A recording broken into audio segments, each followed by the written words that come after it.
कैसे हुआ भगवान विष्णु का जन्म। दोस्तों, हम सब मनुष्य की पहचान हमारे माता पिता से होती है। जी हाँ, वही माता पिता जिन्होंने हमें जीवन दिया है, जिनके कारण ही हम इस संसार में आए हैं। लेकिन दोस्तों, आपने कभी ये सोचा है कि जो संसार के पालनहार है, जिनके ऊपर इस सृष्टि को चलाने की जिम्मेदारी है, तो भगवान विष्णु किनके पुत्र हैं, उनके माता पिता कौन हैं? आज के इस वीडियो में हम आपको भगवान विष्णु के जन्म की कथा बताएंगे और ये भी बताएंगे कि कैसे वो सृष्टि के पालनहारता बन गए। तो दोस्तों, अगर अभी तक आपने हमारे चैनल को सब्सक्राइब नहीं किया है तो अवश्य कर ले। तो चलिए अब करते हैं ज्ञान की बात। वैसे तो हमारे हिंदू धर्म के शास्त्र ये कहते हैं कि ईश्वर वही है जो अजर में है, अजर है, अमर है। लेकिन फिर भी हमारे शास्त्रों में हर भगवान की जन्म से जुड़ी कथा भी उपलब्ध है। मान्यता है कि ब्रह्मा जी ने सृष्टि की रचना की, विष्णु पालन करता है और भगवान शिव संहार करता।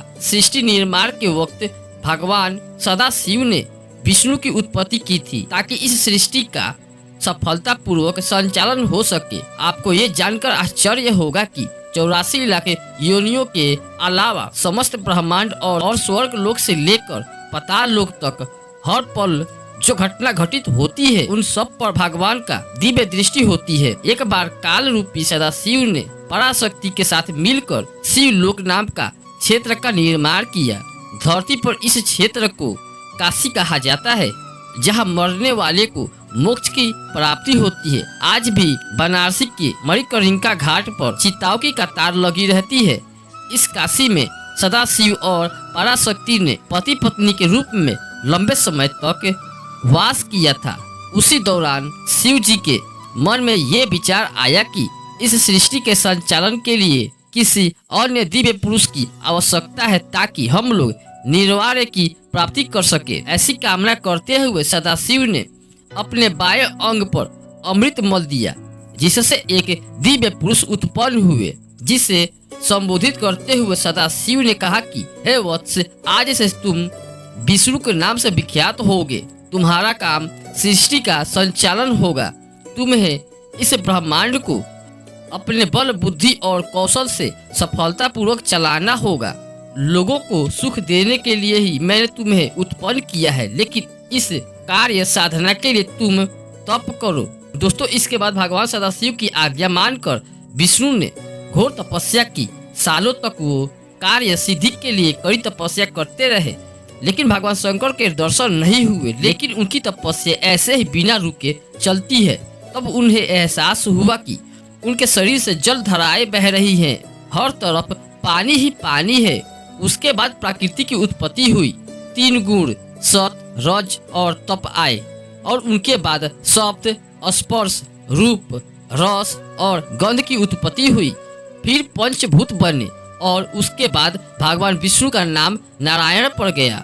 हालांकि जब भी भगवान विष्णु समेत सभी देवताओं को असुरों ने परेशान किया, तो वे भगवान सदाशिव के पास पहुँचे। खुद भगवान विष्णु भी असुरों का संहार करने और लोगों की सुरक्षा के लिए अब तक 23 बार अवतार ले चुके हैं।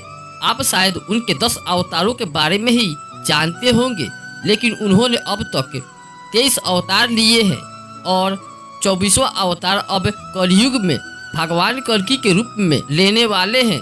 शास्त्रों में वर्णित है कि संभल के विष्णु जसा नामक तपस्वी ब्राह्मण के घर भगवान कल्कि पुत्र के रूप में जन्म लेंगे। देवदत्त नामक सफेद घोड़े पर सवार होकर पापियों का संहार करेंगे और फिर से धर्म की स्थापना करेंगे। आपको जानकर हैरानी होगी कि 23 में से 2 अवतार अभी भी धरती पर जीवित है।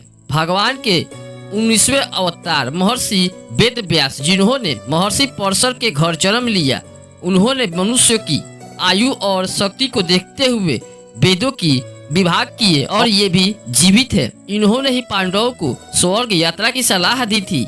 इसके अलावा भगवान विष्णु के 18वें अवतार महर्षि जमदग्नि के पुत्र परशुराम भी अभी जीवित है। इन्होंने अपने पिता जमदग्नि की मृत्यु का बदला लेने के लिए इस धरती को 21 बार छत्रहीन कर दिया था। कहते हैं कि पिता की मृत्यु के बाद उनकी मां ने जितनी बार छाती पीट पीट कर विलाप किया था, जितनी बार परशुराम ने क्षत्रियों का संहार किया। भगवान विष्णु ने अपने हर अवतार में पापियों का संहार कर इस धरती पर रहने वाले प्राणियों की रक्षा की। तो दोस्तों, आप समझ गए होंगे कि भगवान विष्णु के जन्म का रहस्य क्या है, कैसे हर बार अपने भक्तों के पुकार पर भगवान विष्णु दौड़े चले आते हैं और पापियों का संहार करते हैं। दोस्तों, ये जानकारी आप सबको कैसी लगी हमें कमेंट सेक्शन में जरूर बताएं, और वीडियो अच्छी लगी तो वीडियो को लाइक करें, चैनल को सब्सक्राइब करें, क्योंकि आपको ऐसा वीडियो हमेशा मिलता ही रहेगा। धन्यवाद।